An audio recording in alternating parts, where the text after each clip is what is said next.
In the Buddhist tradition, we speak of love in terms of true love, in terms of loving kindness, compassion, joy, and equanimity, or non-discrimination, or inclusiveness. In order to really understand compassion, you should understand also the three other elements of true love. The first element of true love is loving kindness, maitri. It has the power to offer happiness. If love cannot offer happiness, it's not true love. Your true love offers you happiness and offer her happiness. It's not the willingness to offer happiness. Because if you don't understand the other person, the more you try to make him happy, the more you make him suffer.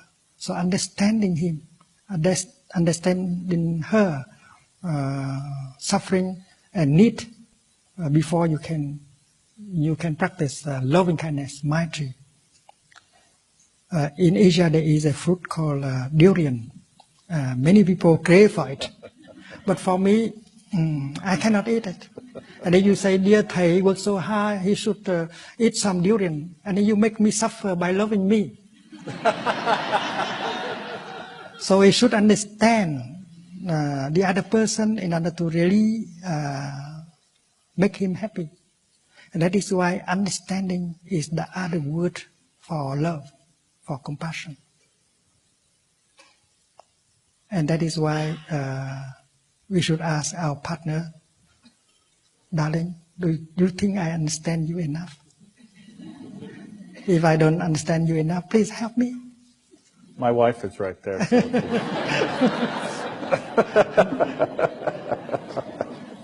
So maitri, loving kindness, is not just the willingness to make a person happy, but the capacity to make him or her happy, and that requires compassion, understanding.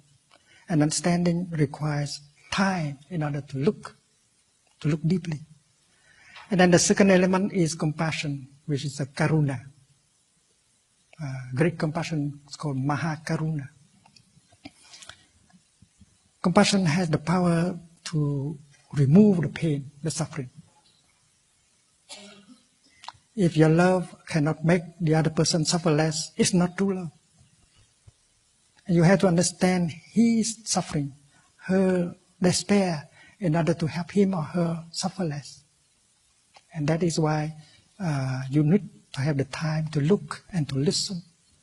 And understanding will create love and happiness. And the practice is that you have to apply that for yourself.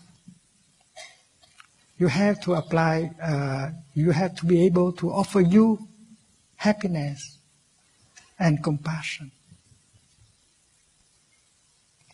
Do we have enough compassion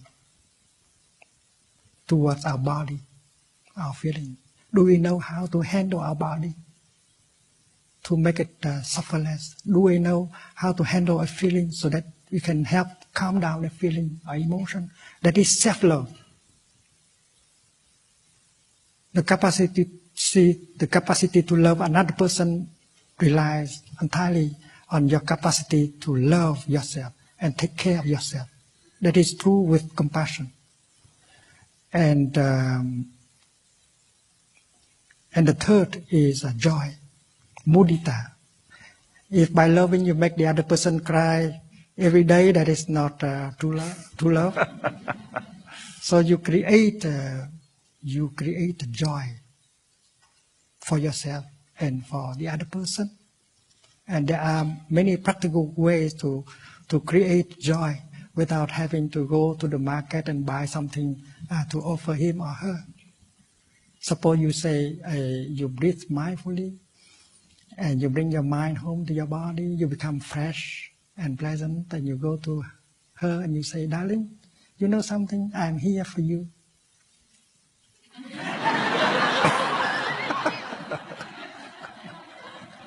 How can you love if you are not there? To love means to be there. To be there for the person you love.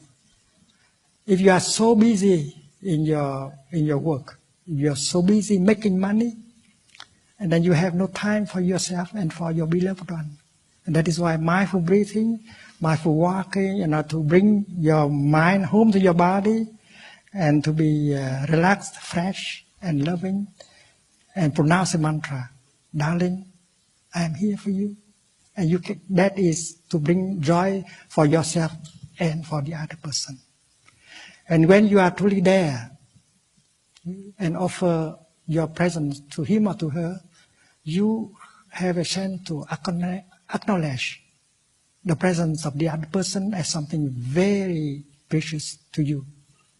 And that is why you can pronounce the second mantra. Darling, I know you are there and I'm so happy. That is, to be loved means to be recognized as existing. And if you drive your car and you think of everything else except the person sitting next to you, she cannot be happy at all. So while driving, you use your mindfulness, embrace her, and you say, darling, you know something? I know you are there next to me. I am so happy. So there are very simple practice like that. Practice of mindfulness that can bring joy. And if he is in the office, you can practice the mantra of your telephone or send him an email with the content, darling, I know you are there and I'm very happy. And that is why creating joy is true love. And the fourth element is inclusiveness. We cannot understand compassion deeply without understanding the fourth aspect of true love. In true love, there is no discrimination anymore between the lover and the beloved one. You cannot say, that is, darling, that is your problem.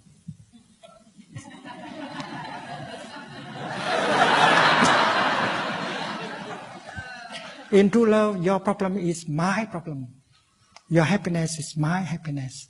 My suffering is your suffering. There is no longer any frontier. Inclusiveness.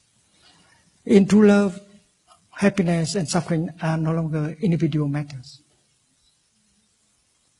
And if you continue to love like that, you begin to embrace all of us into your love. Because these four elements of true love are called the four unlimited mind. There can never be enough. You begin with one person, and then if you follow the path of true love, your heart will open, and you will embrace all of us inside. And that is true love, is the kind of love that can enlarge your heart without stopping. One day the Buddha was holding a glass of a bowl of water in his left hand. He's holding a handful of salt in the right hand, and he poured the salt into the water and he stirred.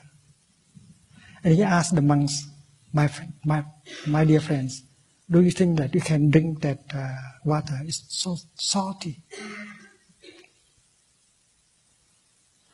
But if you throw that amount of water into a big river, it will not make the river salty at all. And thousands of people continue to drink the water in the river.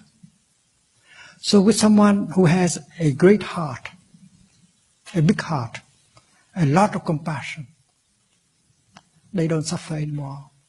The things that make other people suffer do not make them suffer. It's like one handful of salt can make salty the bowl of water, but cannot make the whole big river suffer at all. So the four Brahma Vihara, the four elements of true love are unlimited. Because by loving in that kind of way, one day you will embrace all of us in your heart. You love not only humans, but animals, plants, and minerals. Because minerals, they are alive also. Minerals can suffer. And that is the love recommended by the Buddha. The love without frontier, without discrimination. And the fourth element of true love is inclusiveness. No discrimination whatsoever. Black or white, north or south, rich or poor, are all objects of your love. And when you have that kind of love, you don't suffer anymore. And you are in a situation to help many people. And that is why all of us who want to serve our society, we should cultivate true love. With true love, we are nourished, we are strong enough. And if we know how to build a community of love, a love community, a compassionate community, and then we will be powerful enough to make change in our society.